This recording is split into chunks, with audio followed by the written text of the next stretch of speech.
Bonjour à tous et bienvenue dans l'EFJT, l'émission d'information à l'état brut.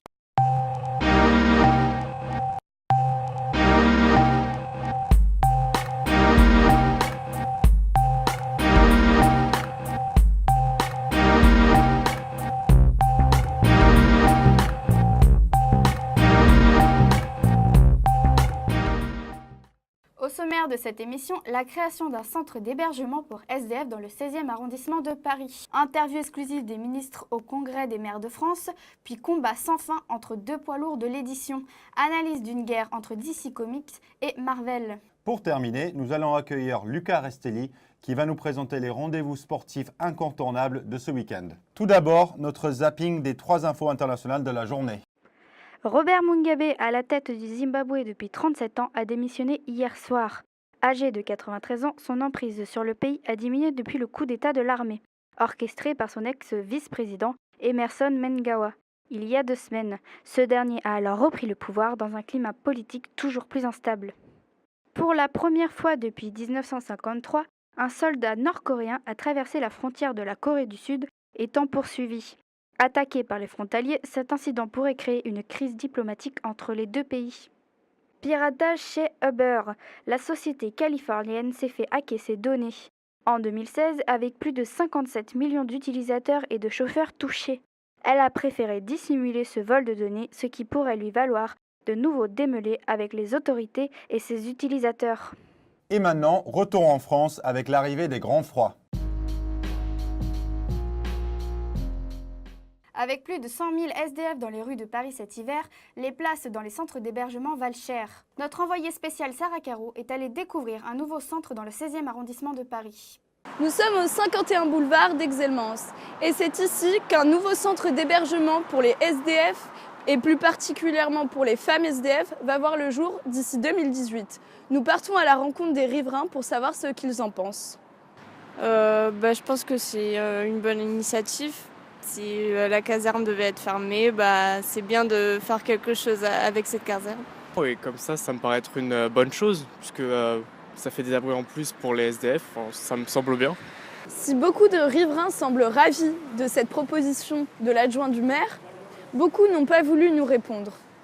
Nous partons donc à la rencontre de Valérie Bougaud-Delage, qui va nous donner son point de vue de politicienne. Donc je suis au courant effectivement du projet d'installation d'un 2e centre d'hébergement. Donc il serait dans les locaux de la caserne boulevard Exelmans. S'il y a une caserne qui se libère, j'ai envie de dire c'est aussi l'occasion qui fait de la ronde de se dire utilisant ce local pour une priorité vraiment, c'est-à-dire les femmes SDF potentiellement avec leurs jeunes enfants. Et nous à la République en marche, en fait, on a l'intention justement d'avoir des actions de pédagogie, d'information et de pédagogie par rapport à ça, de construire un nouveau centre dédié aux femmes. J'y suis bien évidemment favorable puisqu'on sait que les femmes sont généralement, on va dire, les cibles de prédateurs divers et variés quand elles sont dans la rue. Il ne nous reste plus qu'à espérer que cette future intégration des femmes sans domicile se passera dans les meilleures conditions possibles. Et maintenant, allons découvrir le 100e congrès des maires de France.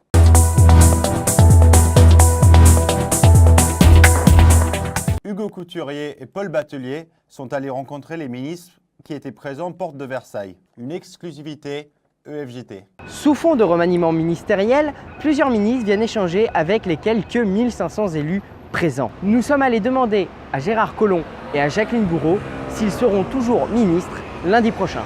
Alors, bonjour Madame la Ministre, que vous serez toujours ministre la semaine prochaine? Écoutez, on verra quand ça va être annoncé, mais a priori je pense que oui, mais je n'ai pas d'informations contraires. Mettre en œuvre ce que vous avez envie de mettre en œuvre sur vos territoires. L'intervention du ministre Gérard Collomb est assez suivie, même si une partie de la salle est vide. Commune de 3500 habitants. Je voudrais savoir si, je dirais... Je crois que ça intéresse pas tellement les maires, ce qu'a dit la dame. Ça les intéresse pas du tout. Pour lui, n'y voyez là aucun esprit malin. Je voudrais dire à 40...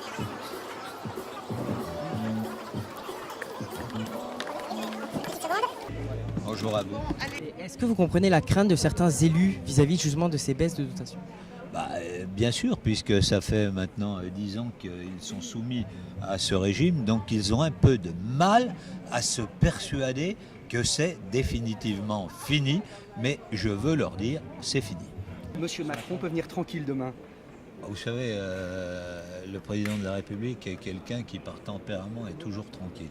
Ouais, bah nous aussi, on aimerait bien avoir une interview comme ça avec le ministre. Eh bien, justement, on l'a eu. Alors, bonjour Monsieur le Ministre, merci d'avoir accepté de répondre à une de mes questions. Est-ce que vous serez toujours ministre lundi? Rien n'est jamais sûr.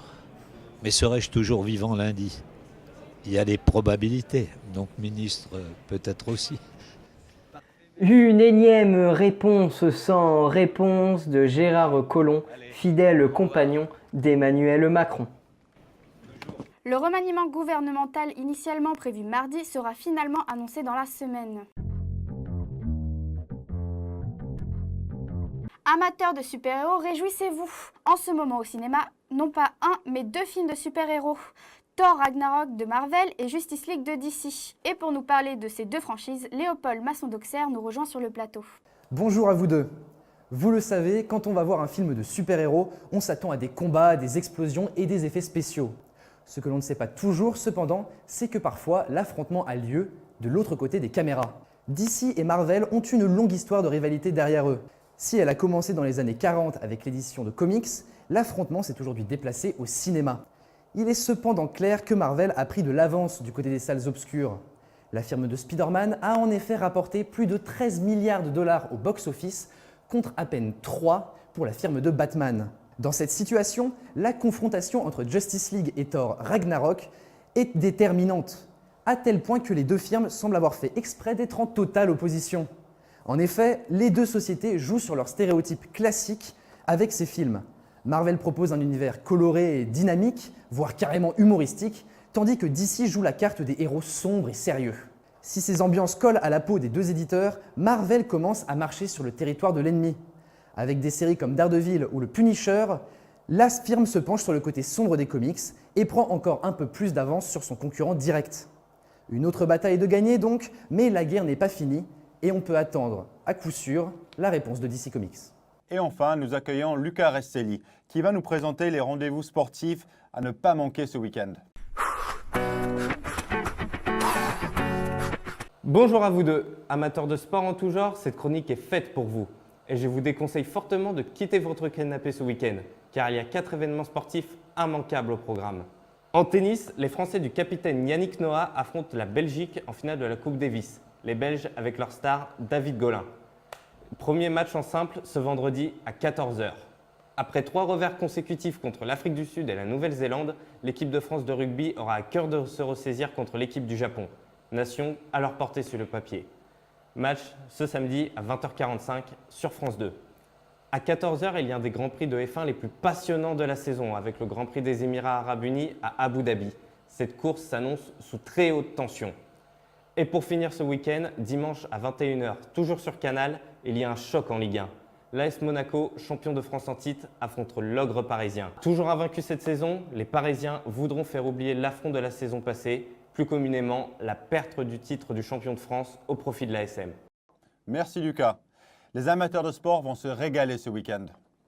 C'est la fin de votre journal. Rendez-vous demain pour de nouvelles infos et d'ici là, portez-vous bien.